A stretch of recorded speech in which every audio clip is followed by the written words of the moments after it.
Bien, y continuando aquí con su programa Acontecer en la sección Verdad al Desnudo con el señor José Manuel Rosado, que está tratando el tema de la violencia. Hace un momento, antes de que usted empezara a hablar, había una sesión con Lucy y Lucy hablaba sobre el estrés. ¿Es que el estrés podría generar situaciones de violencia? Lo que pasa es que el estrés como tal genera varias situaciones. Varias. Claro, genera enfermedades inclusive físicas. Sí, Por ejemplo, existe estrés laboral, sí. existe estrés familiar, existe estrés emocional, existe hasta estrés religioso, o sea, se ha encontrado. ¿Estrés religioso? Sí, porque de repente la persona está muy amena pidiendo al cielo y ayuda y todo aquello, sin embargo las cosas no le salen bien. Ah. Y se pregunta qué estoy haciendo mal.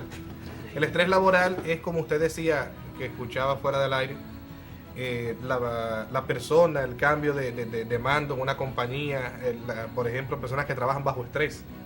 Eso produce una tensión Sí, la que persona. segrega o entonces unas toxinas en el cuerpo que lo que hace es que te enferman, inclusive te dan hasta gastritis y esas cosas.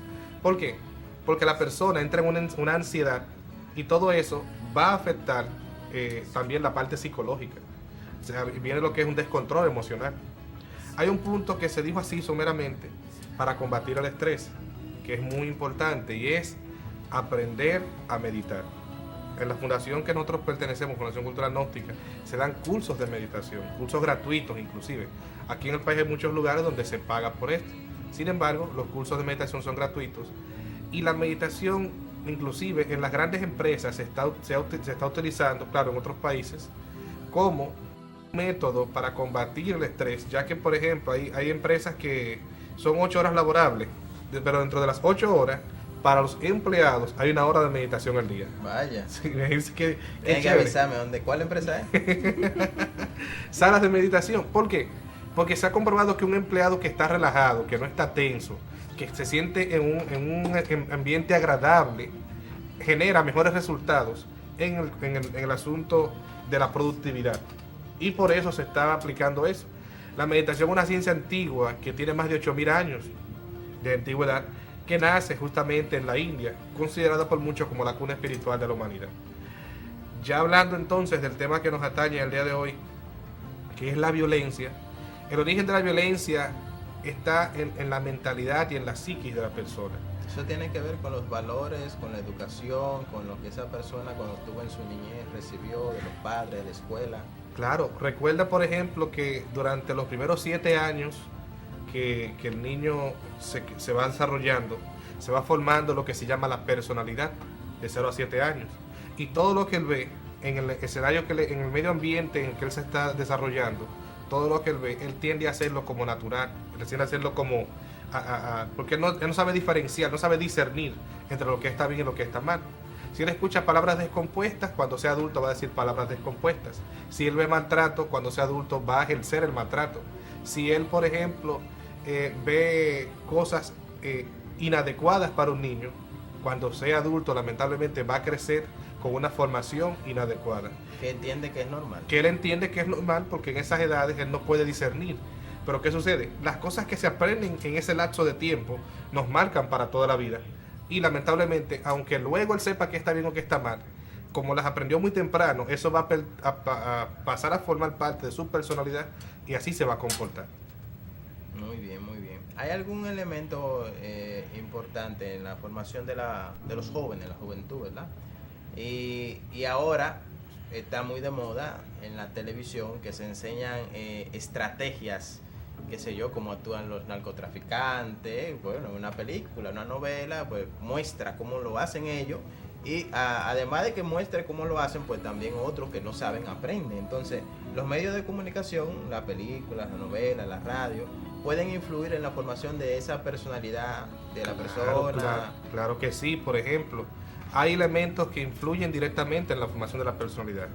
Que, por ejemplo, está el ejemplo de los padres, están los medios de comunicación, están, por ejemplo, las informaciones que recibe a través, por ejemplo, de lo que son los medios visuales y auditivos. O sea, lo que el niño ve en la televisión o lo que el joven ve en la televisión influye directamente en su formación. Por ejemplo, hay personas que nunca en su vida había pensado de repente en hacerle daño a nadie, pero él ve de repente en una novela, ve en algún momento en una película. Y usted sabe, por ejemplo, ahora que ya está llegando el Día de los Reyes, ¿qué le regalan la gente a los niños? Por ejemplo, Pistolas. un niño Ametralladoras. que tú exactamente, tú quieres que el niño sea un hombre de bien, pero cuando llega el Día de Reyes le regalas pistolas, ametralladoras, le regalas, por ejemplo, látigos, le regalas cosas que lamentablemente le hacen daño a su formación. Lamentablemente vemos que los medios de comunicación, ahora están las famosas narconovelas y muchas narcopelículas y muchas cosas, y eso está importando a estos países de Latinoamérica una nueva tendencia de criminalidad que lamentablemente no teníamos. Por ejemplo, nunca llegué a pensar que aquí íbamos a tener una situación como la que se dio en el metro de Santo Domingo. Un atentado, no solamente atentando contra la vida de la persona que lo hizo, sino contra la vida de todos aquellos que estaban allí. Llegar a pensar que en República Dominicana iban a haber personas capaces de ir a una cárcel de máxima seguridad a matar a todo el que está allí para sacar un preso. Yo solamente pensaba que eso pasaba en las películas de Schwarzenegger o Sylvester Stallone, pero lo estamos viviendo aquí. Y todo eso es fruto de la mala formación que se está teniendo lamentablemente a nivel de la sociedad, de las escuelas y de muchas otras áreas.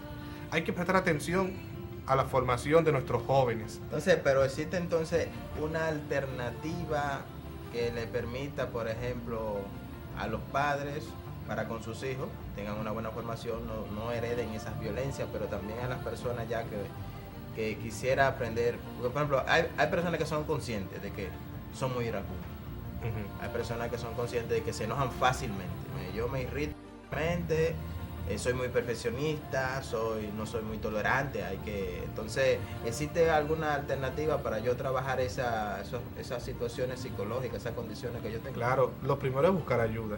Hay muchas de esas cosas que solo no se salen. Ah. Porque el problema es que la persona no se da cuenta que tiene la falta. O sea, hasta que yo no reconozco que en mi interior hay algo que debe cambiar, no voy a sentir la necesidad del cambio. Y entonces existe, por ejemplo, a nivel de los padres, el padre debe prestar más atención a lo que hace su hijo. Lamentablemente el tiempo de los padres y la niñez, el tiempo de compartir entre padre e hijo, se gasta el padre lamentablemente en trabajos, estudios, y el niño simplemente crece muchas veces con una niñera o quizás en la escuela, solo con la televisión y el internet, que no hay una restricción de lo que él va a ver y él puede poner lo que él quiere, allí lo va a ver, lamentablemente no con una sabia orientación que quizás el padre le pueda dar. Hay que ser vigilantes en lo que él está recibiendo, porque esa información va a ser vital para su desarrollo. Ya de adulto, la persona sí tiene la oportunidad de elegir por sí mismo. Entonces, ¿cómo cambiar? Tiene que aprender a cambiar su manera de pensar, de sentir y de actuar. ¿Por qué? Porque si el individuo no cambia la masa. Por eso en nuestros cursos hay una gran cantidad de temas que van enfocados en lo que es la psicología. ¿Por qué? Porque entendemos que la psicología humana está todo el potencial que se debe estudiar y diríamos que regenerar para que haya una mejor sociedad y una mejor persona. Correcto, entonces, existe una técnica que me permita a mí darme cuenta de cómo yo soy. Claro que sí. Sí, dijimos que el yo, ¿verdad? Y que tengo 7 defectos capitales, mencionaste 7. Sí. Pero que yo no me doy cuenta que tengo tantas cosas. Bueno, usted dice tantas cosas. Hablamos la palabra defectos capitales. La palabra capital, si la buscamos en el diccionario, los jóvenes que están en la casa, en la Wikipedia, la palabra capital hace alusión al estado principal de un país o región. Pero me está hablando de que hay muchos otros más. El hecho de tener un pecado capital de ira no me indica que es un solo defecto, son muchos defectos de ira. Por ejemplo, no es la misma ira o la misma incomodidad que yo siento con la pareja, por ejemplo con mi esposa, que la incomodidad que yo siento, por ejemplo, con mi hermano. No es la misma forma de reaccionar en la calle, por ejemplo, con un ladrón o con quien sea. Porque a mi esposa yo nunca le voy a hablar de la forma como se le habla a una persona en la calle que no tengo ningún lazo sentimental con esa persona. O sea, es como que para cada escenario de la vida tengo una careta. ¿Qué es lo que se busca? Hay que quitarnos las caretas para que podamos mostrarnos realmente tal cual somos. La técnica para yo poder darme cuenta y ver de cara, diríamos, de cuerpo completo esos elementos se llama observador, observado. Observar. ¿Cómo se hace eso? Bien, una parte de mi psicología, una parte de mí, una parte de mi atención va a estar atenta a los pensamientos que surgen frente a los diferentes eventos y circunstancias. Yo voy a estar atento a cómo yo reacciono y me comporto, por ejemplo, cuando estoy incómodo, o cuando, por ejemplo, siento orgullo, o cuando siento envidia. Voy a tratar de descubrirme en el momento para darme cuenta que tengo el defecto, porque si no lo veo, no voy a sentir la necesidad del cambio. Una vez lo descubro, entonces voy a hacer un seguimiento para ver en qué escenario, frente a qué persona, con qué frecuencia, en qué momento. Y todo eso entonces me va a servir a mí para hacer lo que es una bitácora de estudio, para entonces yo decidirme a eliminar esa parte de mí que durante tantos años de la vida he pensado que es lo correcto. Sin embargo, ahora me di cuenta que quizás es algo que me ha hecho hacer mucho mal. Porque, por ejemplo, ¿cuántas personas llenas de ira, de odio, de violencia no han herido a un ser querido? No han hablado mal quizás a sus padres, no han, por ejemplo, han hecho cosas que terminan una relación sentimental, que luego se arrepienten de haberse comportado de esa manera. Y todo porque en ese momento se estaba expresando dentro de sí un elemento psicológico inadecuado, un defecto de eso que estamos hablando. Señor Rosado, la semana pasada, me parece, ¿verdad? Usted estuvo por aquí y estuvo, no, la antepasada. Sí. Nos hizo una invitación para una conferencia pública que iba a impartir la Fundación Cultural Gnóstica. Usted la iba a impartir. Así es. Sobre más allá, ¿verdad? Y bueno, de hecho recibí una invitación a través de las redes sociales, a través de Facebook. ¿Cómo estuvo esa conferencia? Fue un éxito, el salón, como digo, decía, casa llena, muchas preguntas, claro está, es un tema inquietante. Durante mucho tiempo es un tema que ha sido todavía hoy debatido en las grandes universidades del mundo, ya que el hombre tiene una lucha con lo que es la muerte. Durante mucho tiempo se ha estado en esa lucha terrible para saber qué hay más allá. Porque sucede algo, tanto el rico como el pobre, el niño que nace hoy bajo el puente como el niño que nace en la cuna de oro allá en Dubái, en algún momento de la existencia inevitablemente tendrá que enfrentarse a la muerte. Es inevitable. Entonces la pregunta es, ¿qué hacer? Porque es algo que no lo podemos postergar. Hay medicinas, se puede el cuerpo tratar de que dure un poquito más, se puede vivir una vida sana, pero en algún momento inevitablemente hay que morir. Hay que morir. Estudiamos en la conferencia el caso de personas, en la Universidad de Harvard se han hecho estudios de algunas 2.000 personas, se hicieron estudios de que tuvieron casos, lo que se llaman casos de muerte clínica. Personas que durante operaciones o en procesos de accidentes o, por ejemplo, problemas cardiovasculares, paros respiratorios y todo aquello, tuvieron muerte clínica, por lo menos se tomaron, 150 casos, de 2.000, 150 fueron tomados, porque muchos de ellos dijeron que en el proceso en que fueron clínicamente declarados muertos, ellos pudieron vivir una experiencia parasensorial, como se le llama, o extrasensorial. ¿Cómo así?